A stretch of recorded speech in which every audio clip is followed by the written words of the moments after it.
اسے قرآن کہتے ہیں، کتابوں میں جو افضل ہے اسے قرآن کہتے ہیں، اتارا ہے اسے جس نے اسے رحمان کہتے ہیں، اور سجا لے اپنے سینے میں جو اس کے 30 پاروں کو، زمانے بھر میں اس کو حافظ قرآن کہتے ہیں، اور بخشش کا اس کی آپ نے سامان کر دیا۔ توجہ چاہوں گا سامعین کی کہ بخشش کا اس کی آپ نے سامان کر دیا، جس کو بھی دیکھا پیار سے ذیشان کر دیا، اور فرمان مصطفیٰ ہے کہ وہ خوش نصیب ہے جس کو بھی رب نے حافظ قرآن کر دیا۔ معزز حاضرین، آج سے یہ بہت ہی قابل مبارکباد ہے، اور ان کو مبارکباد پیش کرنے کے لیے بہت سارے حضرات تشریف لائے ہوئے ہیں، لیکن سب سے پہلے یہاں کے اصول کے مطابق میں ان کے استاد محترم، ویسے تو وہ سب کے سب قابل مبارکباد کے لائق ہیں، وہ سب کے سب قابل مبارکباد ہیں جنہوں نے ان کو پڑھایا ہے، چاہے وہ کسی اور دوسرے مدرسے کے اساتذہ ہوں، خواہ یہاں کے اساتذہ ہوں، بالخصوص یہاں کے جن 2 اساتذہ سے انہوں نے تعلیم حاصل کی ہے، ان میں سب سے پہلا نام جناب قاری و حافظ شکیل صاحب کا دامت برکاتہم کا ہے، اور دوسرے وہ استاد جن کے پاس انہوں نے حفظ قرآن تکمیل کی ہے، ان کا نام ہے جناب مولانا انوار الحق صاحب قاسمی۔ میں ان حضرات سے گزارش کرتا ہوں کہ اسٹیج پر تشریف لائیں اور اپنے اس عزیز طالب علم کی چادر پوشی فرمائیں، اور اس کے بعد اور ان کو ایک توصیفی سند بھی پیش کیا جائے گا جو اخیر میں انشاءاللہ ناظم دامیہ اور صدر محفل کے مبارک ہاتھوں سے انہیں دیا جائے گا۔ ابھی فی الحال چادر پوشی کرنے کے لیے میں جناب مولانا انوار الحق صاحب سے گزارش کرتا ہوں کہ تشریف لائیں اور اس کارروائی کو انجام دیں۔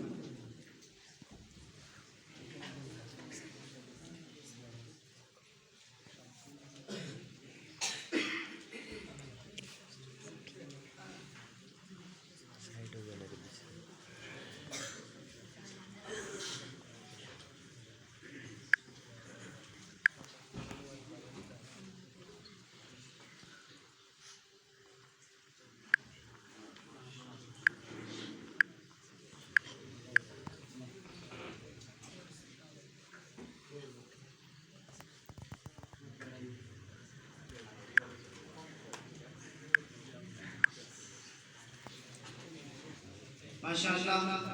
میں ان کے استاد محترم جناب مولانا انوار الحق صاحب کو یہاں تاثرات پیش کرنے کے لیے میں دعوت دینا چاہتا ہوں، لیکن اس سے قبل ایک چند اشعار میں پیش کرنا چاہتا ہوں استاد کے اوپر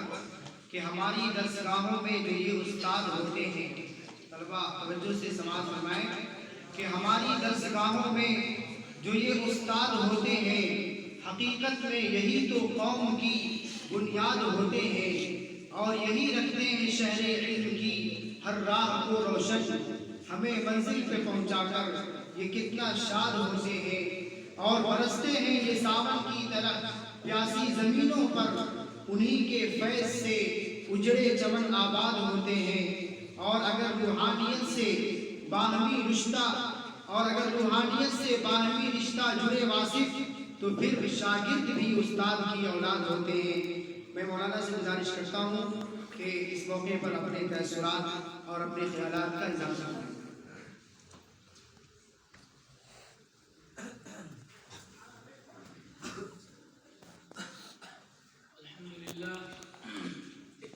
الحمدللہ وحدہ والصلاة والسلام على من لا نبي بعده۔ اعوذ باللہ من الشیطان الرجیم، بسم اللہ الرحمن الرحیم، انا نحن نزلنا الذکر وانا له لحافظون۔ وقال النبی صلی اللہ علیہ وسلم، اقرأوا القرآن فإنه يأتي يوم القيامة شفيعا بأصحابه او کما قال علیہ الصلاۃ والتسلیم۔ اسٹیج پر تشریف فرما محترم و معزز علماء کرام، صدر جلسہ، جامعہ کے معزز و مکرم اساتذہ کرام اور عزیز طلباء، سب سے پہلے میں آج کے اس ہونے والے حافظ اور اس کے والد گرامی کو اپنی طرف سے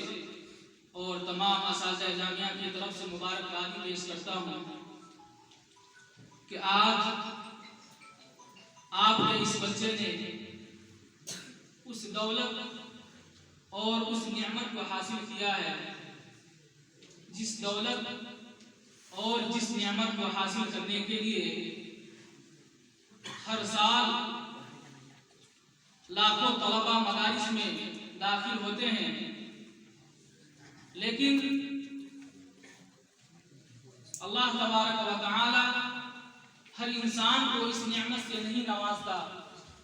بلکہ اللہ تبارک و تعالی اس نعمت سے اسی انسان کو نوازتا ہے جو اللہ کے یہاں محبوب ہوتا ہے اور جس سے اللہ تبارک و تعالی محبت کرتے ہیں۔ لیکن حقیقت یہ ہے کہ آج ہمارے اور آپ کے دلوں میں اس قرآن کریم کی قدر نہیں ہے۔ بچے حفظ مکمل کر لیتے ہیں، بچے حافظ بن جاتے ہیں اور ہم اور آپ اس پر خوشیاں منا لیتے ہیں، لیکن صحیح اور سچی بات یہ ہے کہ ہمیں اور آپ کو اس دنیا میں رہتے ہوئے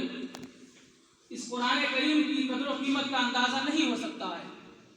اس کی سب سے بڑی وجہ یہ ہے کہ اس قرآن کریم کو حاصل کرنے کے لیے، اس نعمت کے حصول کے لیے ہم نے اس راہ میں کوئی قربانیاں پیش نہیں کی ہے، ہم نے اس راہ میں کوئی تکلیفیں برداشت نہیں کی ہے، جس کی وجہ سے ہمیں اور آپ کو اس نعمت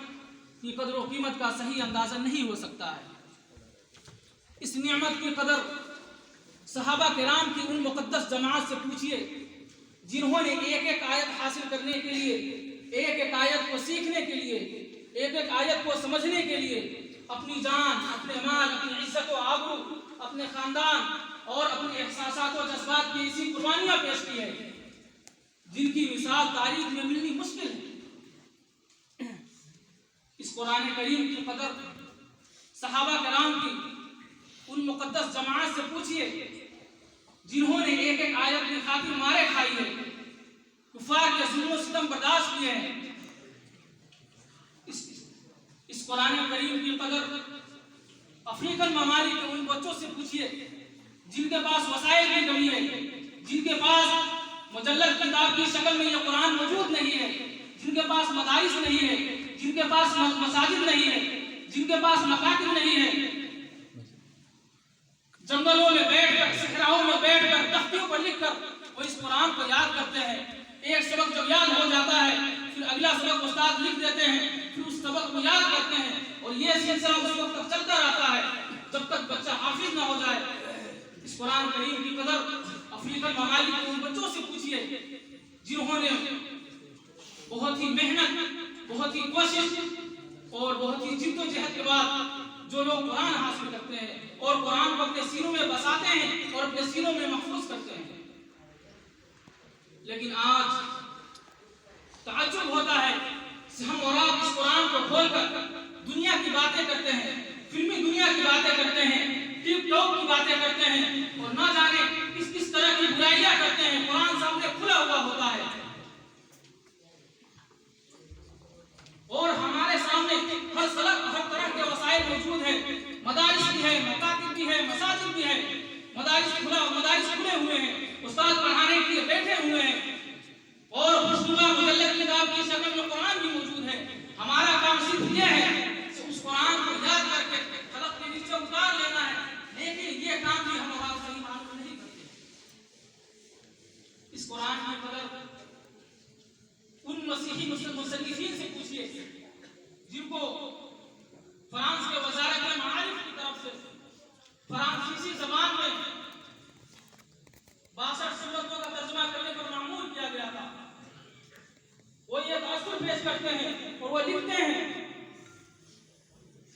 تو قرآن کریم کا جو طرز بیان ہے، جو اسلوب ہے، یہ خدا وحدہ لا شریک لہ کا اسلوب ہے. جو لوگ یہ کہتے ہیں اور جو لوگ یہ شک کرتے ہیں کہ یہ قرآن کریم کسی بندے کا کلام ہے، کسی بشر کا کلام ہے، یہ اللہ کا کلام نہیں ہے، وہ تعصب و عناد کے پردے کو چاک کر کے اس قرآن و کریم میں غور و فکر کرے، تدبر کرے، اور اس کے بعد انشاءاللہ العزیز وہ انسان اس حقیقت کو ماننے پر مجبور ہو جائے گا کہ یہ قرآن کسی بشر کا کلام نہیں ہے، یہ کسی انسان کا کلام نہیں ہے، بلکہ یہ خدا وحدہ لا شریک لہ کا کلام ہے. اور آگے وہ لکھتے ہیں کہ جو بھی انسان، وہ یہودی ہو، عیسائی ہو، ہندو ہو، مسلمان ہو، کسی بھی مذہب سے تعلق رکھنے والے انسان ہو، جو بھی انسان اس قرآن کریم میں غور و فکر کرے گا، تدبر کرے گا، وہ اس حقیقت کو ماننے پر مجبور ہو جائے گا. اس قرآن کو مانے بغیر دنیا میں ہم جی نہیں سکتے ہیں، دنیا میں ہم رہ نہیں سکتے ہیں، اور ہم کو کامیابی نہیں مل سکتی ہے. اور آگے انہوں نے لکھا ہے جو شخص اس قرآن میں غور و فکر کر لے گا، جو شخص اس قرآن میں غور و فکر کر لے گا، وہ شخص کبھی منکر اسلام اور منکر قرآن نہیں ہو سکتا. لیکن آج ہماری حالت یہ ہے کہ ہم قرآن پڑھ کر دنیا کی باتیں کرتے ہیں اور یہ شکوہ اور شکایت کرتے ہیں کہ ہمیں سبق یاد نہیں ہوتا ہے، آموختہ یاد نہیں ہوتا ہے. میرے عزیزو، ایک بات یاد رکھو، اللہ تبارک و تعالیٰ کا یہ بہت ہی بڑا اصول ہے، بہت ہی بڑا قانون ہے کہ ایک دن میں دو چیزیں جمع نہیں ہو سکتی ہے. ایک تاریکی، ایک روشنی. تاریکی کو، روشنی کو اپنے دلوں میں بیٹھانے کے لیے تاریکی کو ختم کرنا پڑے گا، گناہوں سے توبہ کرنا پڑے گا. نبی کریم صلی اللہ علیہ وسلم کے بارے میں آتا ہے، نبی کریم صلی اللہ علیہ وسلم معصوم عن الخطا تھے، پھر بھی نبی کریم صلی اللہ علیہ وسلم کے بارے میں آتا ہے نبی کریم صلی اللہ علیہ وسلم ایک دن میں 100 مرتبہ استغفار کیا کرتے تھے. آج ہماری حالت یہ ہے کہ ایک دن میں ہزاروں گناہ کرتے ہیں لیکن توبے کی توفیق نہیں ہوتی ہے، توبہ نہیں کرتے ہیں، جس کی وجہ سے ہمارا دل کالا ہو جاتا ہے. قرآن یاد کرتے ہیں، قرآن یاد نہیں ہو پاتا ہے، سبق یاد کرتے ہیں، 2 دن کے بعد بھول جاتے ہیں، آموختہ یاد کرتے ہیں، آموختہ یاد نہیں ہو پاتا ہے. آج یہ عہد کرے، یہ وعدہ کرے، یہ وعدہ کرے کہ انشاءاللہ ہم اللہ کے سامنے روئیں گے، توبہ کریں گے، دل گرائیں گے اور اللہ سے معافی مانگیں گے. اس کے بعد انشاءاللہ العزیز اللہ تبارک و تعالی آپ کے اور ہمارے دلوں میں اس قرآن کو محفوظ کر دے گا. اللہ تبارک. پھر آخر میں آج کے اس ہونے والے حافظ اور اس کے والد گرامی کو اپنے طرف سے اور تمام اساتذہ جامعہ کی طرف سے مبارکبادی پیش کرتا ہوں اور دعا کرتا ہوں کہ اللہ تبارک و تعالی اس بچے کو اسعاد اسلام کے لیے اور دین کی خدمت کے لیے قبول عطا فرمائے. آمین.